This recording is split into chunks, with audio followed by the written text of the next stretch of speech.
નમસ્કાર, તમે જોઈ રહ્યા છો મારો અવાજ ન્યૂઝ। ધાર્મિક સ્થળો ઉપર ગંદકી ફેલાવવાનો મામલો આવ્યો સામે। મહેસાણા મહાનગરપાલિકા શહેરને સ્વચ્છ અને સુંદર બનાવવા પ્રયાસો કરી રહી છે। બીજી તરફ પાલાવાસા વિસ્તારમાં આવેલા જલારામ મંદિરથી લઈને હિંગરાજ માતા ત્રિદેવી હિંગરાજ ધામ મંદિર તરફના ધાર્મિક માર્ગ ઉપર ગંદકીના ડમ્પિંગ પોઈન્ટ બની રહ્યો છે। આ ગંદકી જાહેર આરોગ્ય ખાતે ખતરા સમાન બની શકે છે।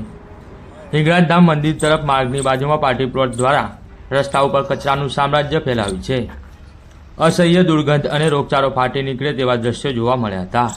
હિંગરાજ ધામ ખાતે આવતા દર્શનાર્થીઓએ અનેક જગ્યાએ રજૂઆત કરવા છતાં પણ તંત્ર આંખ આડા કાન કરતા હોય છે। પાલાવાસા ગ્રામ પંચાયત અને આરોગ્ય વિભાગને અનેકવાર રજૂઆતો કરી છે। જિલ્લા આરોગ્ય તંત્રમાં પણ લેખિત રજૂઆતો કરવામાં આવી છે।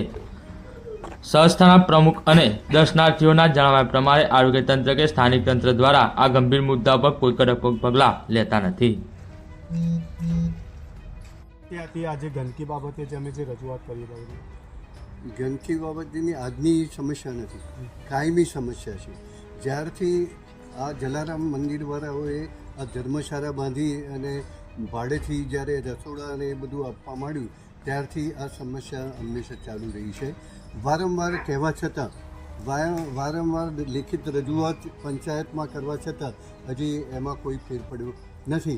એટલે એના પાછળ કયા કારણો છે એ અમે સમજી શકતા નથી। એમાં પોલિટિકલ કારણ છે, કોઈનું દબાણ છે, અને જો આવું દબાણ હોય તો જાહેર તંદુરસ્તીના ભાગે આ દબાણ ચલાવી લેવું જોઈએ નહીં, એવું મારું અંગત માનવું છે। તો આ જે કંઈ ગંદકીની પ્રશ્ન છે કાયમી ધોરણે દૂર થાય એવી અમારી રજૂઆત છે। અને જો રજૂઆત નહીં થાય તો અમે રાજ્ય લેવલે પછી આના માટે પગલાં લેવા માટે અમે પ્રયત્ન કરીશું। બરાબર। આ સમસ્યા કેટલા ટાઈમથી છે?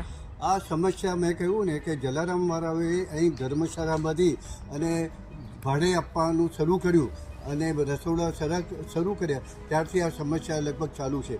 એના કારણે નવો બંધાયેલો રોડ પણ તોડી નાખ્યો છે અને ગંદકી ને એ બધું આપણને જોવા મળે છે। આરોગ્ય તંત્ર બાબતે કોઈ રજૂઆત કરી છે અત્યાર સુધીમાં? આરોગ્ય તંત્રમાં તો અમે તો પંચાયત થ્રુ અમારે રજૂઆત કરવાની થાય તો પંચાયતમાં ફોટાઓ સાથે અરજી આપેલી છે અને એમણે કહ્યું કે આનો યોગ્ય નિકાલ અમે આરોગ્ય ખાતામાં કરીશું, પણ હજી એનો કોઈ અમલ થયો હોય એવું અમને લાગતું નથી।